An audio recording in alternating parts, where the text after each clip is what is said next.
Errante, quiero enseñarte uno de los lugares más prestigiosos de Grecia, el teatro.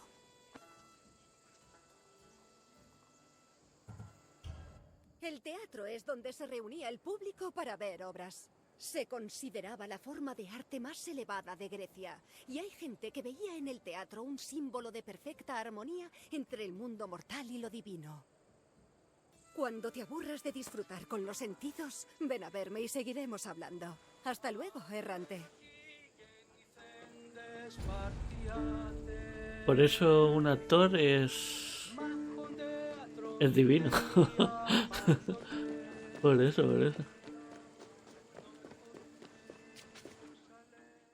Un actor es una divinidad en Grecia. El teatro no es solo una parte más de la cultura griega, es una parte fundamental.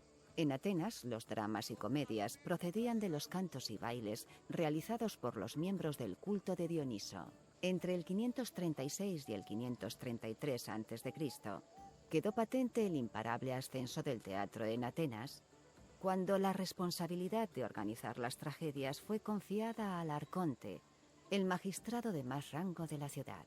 A partir de ahí, la popularidad del teatro creció rápidamente y pronto se construyó un espacio permanente para representar y ver obras en una ladera de la Acrópolis. Durante el siglo V a.C., teatro y democracia se irían entrelazando en Atenas. A menudo funcionaba como un amplificador de ideas políticas y en ocasiones lograba influir en la opinión del público. Tanto que en el siglo IV a.C., Platón acuña el término teatrocracia para describir la política de la ciudad.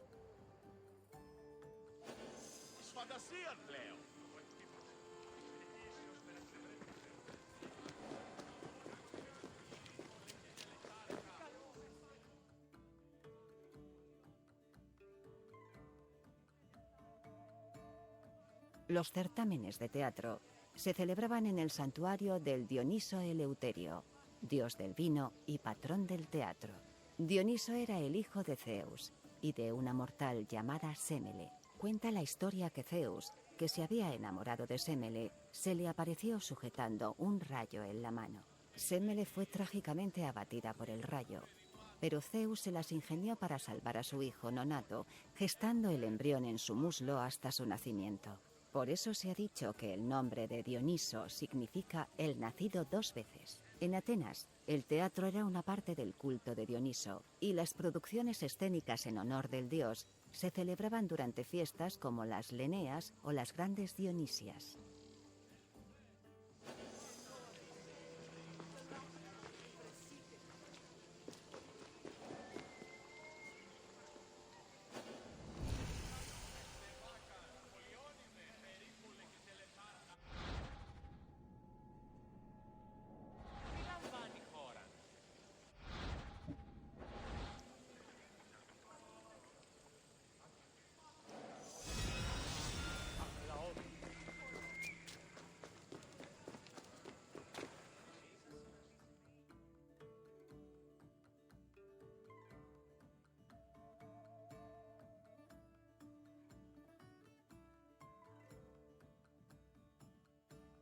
En Atenas se celebraban 3 festivales en honor a Dioniso con representaciones teatrales: las Dionisias rurales, las Leneas y las grandes Dionisias. En las Dionisias rurales, cada demo de Ática organizaba su propia procesión dionisíaca. Los desfiles estaban repletos de cantos fálicos, danzas y simbolismo de fertilidad. Los participantes llevaban máscaras de borracho y cantaban loas obscenas al dios. Las Leneas eran las Dionisias más antiguas. Se celebraban en exclusiva para ciudadanos griegos y consistían casi por completo en comedias. Las grandes Dionisias, para acabar, eran la fiesta más importante. Celebradas a lo largo de varios días, comenzaban con un desfile, la faloforia, continuaban con competiciones de ditirambo y terminaban con certámenes de teatro sagrados.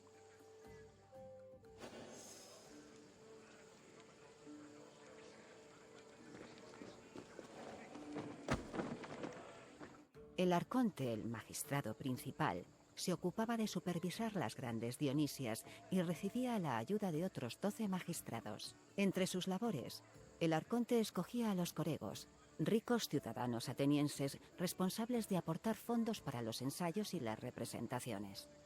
2 días antes de empezar el festival se celebraba el Proagón, ceremonia en la que los dramaturgos presentaban sus obras. Las Dionisias comenzaban de lleno con la procesión hasta el templo del dios, seguida por sacrificios y un simposio.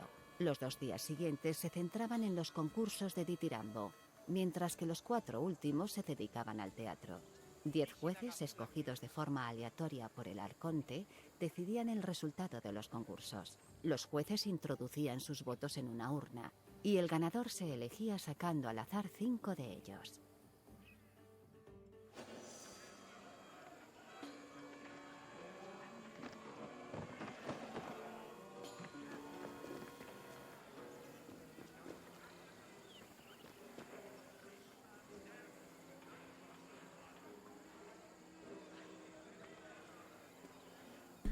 Qué pasada, esto es el teatro griego.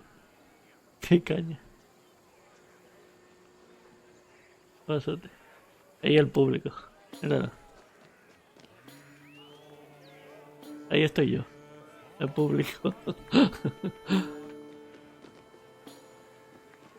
Todos los actores atenienses eran varones, independientemente del género del papel interpretado.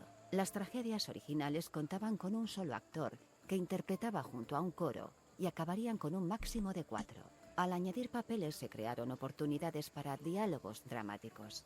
Durante las actuaciones, los actores se preparaban tras la esquené, una estructura que servía de camerino antes de salir al proscenio o escenario. La esquené podía estar pintada para representar fondos como palacios, templos o tumbas. Su techo estaba reservado para apariciones divinas. Estos dioses eran desplazados con una grúa llamada mechané, que producía unos efectos visuales espectaculares. Los actores actuaban con máscara y vestuario elaborado. Para las tragedias se ataviaban con magníficos ropajes, mientras que en las comedias los personajes masculinos llevaban falos desproporcionados para aumentar la comicidad.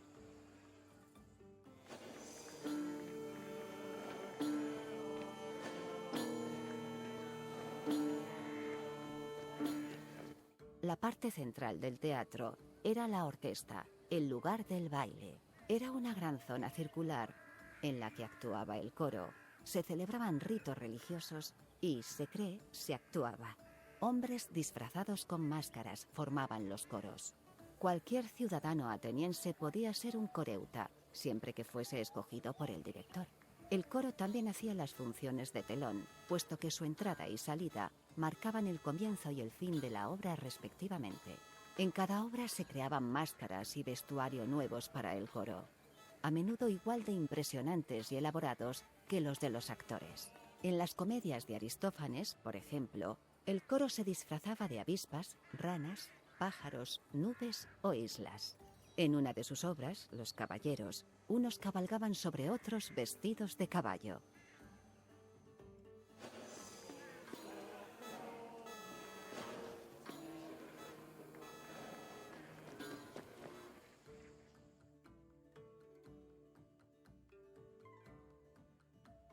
En el Teatro de Atenas, el espacio para las representaciones, cabían 17.000 personas, casi un 10% de la población de Ática. Su excelente acústica lo hacía ideal para el teatro, pero en ocasiones también se usaba para reuniones políticas o desfiles. Todo el mundo podía acceder al teatro, aunque esto no significa que fuera gratis. En las primeras filas se sentaban los sacerdotes y oficiales públicos, mientras que la parte central del auditorio se reservaba para embajadores e invitados de honor. Sabemos que los hombres y las mujeres se sentaban separados. En general, la reacción del público era emocional y ruidosa. Durante las actuaciones gritaba, maldecía y arrojaba cosas en función de su humor. Estas reacciones eran parte de la experiencia tanto o más que la propia interpretación.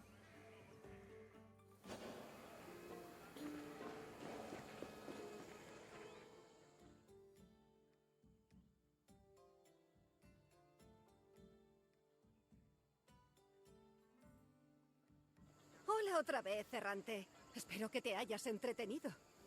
Aunque para la cultura griega todas las formas de arte eran importantes, la más prestigiosa era el teatro, que ofrecía una experiencia única en cada representación. ¿Qué otra cosa te apetecería hacer? Te dejaré en paz entonces. Adiós, errante.